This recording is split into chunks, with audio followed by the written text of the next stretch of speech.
Assalamualaikum warahmatullahi wabarakatuh. Saya Sandika Buana, mahasiswa Fakultas Hukum Universitas Jambi, mata kuliah Hukum Sumber Daya Alam, dosen pengampu. Yang pertama Ibu Profesor Dr. Elita Rahmi, SHMH. Yang kedua Bapak Dr. Fauzi Syam, SHMH. Dan yang ketiga Bapak Ivan, SHMH. Baiklah, sekarang saya berada di Kebun Jeruk, Desa Terusan, Kabupaten Mesir Utara, Provinsi Sumatera Selatan. Di video kali ini saya akan menjelaskan tentang hukum sumber daya alam di bidang perkebunan. Di mana yang pertama akan saya jelaskan itu landasan historis, filosofis, dan yuridis tentang undang-undang perkebunan, dan juga azas dan tujuan undang-undang perkebunan, dan juga tentang izin usaha perkebunan, dan juga tentang sanksi administrasi pengelolaan sumber daya alam di bidang perkebunan, dan yang terakhir itu masalah yang ada di dalam pengelolaan sumber daya alam di bidang perkebunan.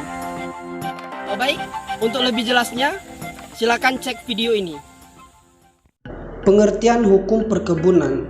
Menurut Salim HS, pengertian hukum perkebunan adalah kaidah-kaidah atau norma-norma hukum yang mengatur hubungan negara dengan perkebunan dan mengatur hubungan antara negara dengan subjek hukum dalam rangka pengelolaan dan pemanfaatan usaha perkebunan.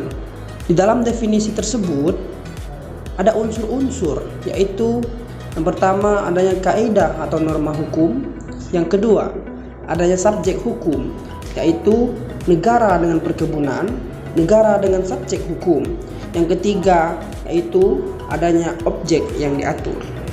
Landasan filosofis Undang-Undang Nomor 39 Tahun 2014 tentang perkebunan. Di dalam landasan filosofis ini menyebutkan bahwa bumi, air, dan kekayaan alam yang terkandung di dalam wilayah NKRI merupakan anugerah Tuhan Yang Maha Esa untuk dimanfaatkan dan dipergunakan bagi sebesar-besar kemakmuran dan kesejahteraan rakyat Indonesia, sebagaimana diamanatkan dalam Undang-Undang Negara Republik Indonesia tahun 1945. Tujuannya apa? Meningkatkan nilai tambah usaha perkebunan nasional, mewujudkan kemakmuran dan kesejahteraan secara berkeadilan. Selanjutnya, landasan yuridis. Landasan yuridis Undang-Undang Perkebunan yaitu yang pertama terdapat di pasal 33 Undang-Undang Dasar 1945. Selanjutnya ada di pasal 20A ayat 1 dan pasal 21 Undang-Undang Dasar 1945. Tentang sistematika Undang-Undang Perkebunan, Undang-Undang 39 tahun 2014, bisa kita lihat lagi landasan yuridis, yaitu ada peraturan perundang-undangan di bidang perkebunan. Yang pertama, Peraturan Pemerintah Nomor 31 Tahun 2009 tentang perlindungan wilayah geografis penghasilan produk perkebunan spesifik lokal. Dan yang kedua, Peraturan Pemerintah Nomor 24 Tahun 2015 tentang penghimpunan dana perkebunan. Landasan sosiologis Undang-Undang Perkebunan, Undang-Undang Nomor 39 Tahun 2014, yaitu sebagai berikut. 1. Belum mampu memberikan hasil yang optimal. 2. Belum mampu meningkatkan nilai tambah usaha perkebunan nasional. Dan 3. Belum efektifnya pelaksanaan Undang-Undang Nomor 18 Tahun 2004 tentang perkebunan. Di dalam belum efektif ini ada beberapa faktor.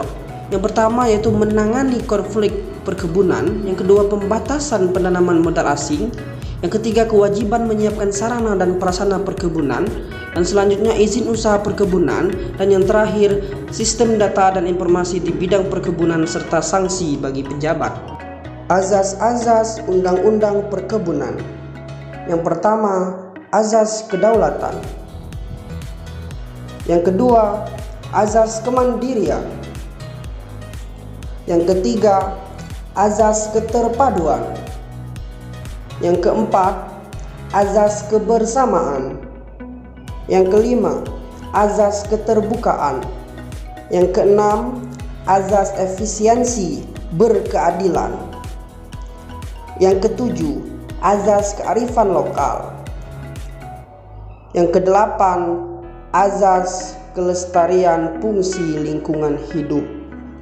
Tujuan Undang-Undang Perkebunan Undang-Undang Nomor 39 Tahun 2014, yaitu 1. Meningkatkan kesejahteraan dan kemakmuran rakyat. 2. Meningkatkan sumber devisa negara. 3. Menyediakan lapangan kerja dan kesempatan usaha. 4. Meningkatkan produksi, produktivitas, kualitas, nilai tambah, daya saing, dan pangsa pasar. Yang kelima, meningkatkan dan memenuhi kebutuhan konsumsi serta bahan baku industri dalam negeri.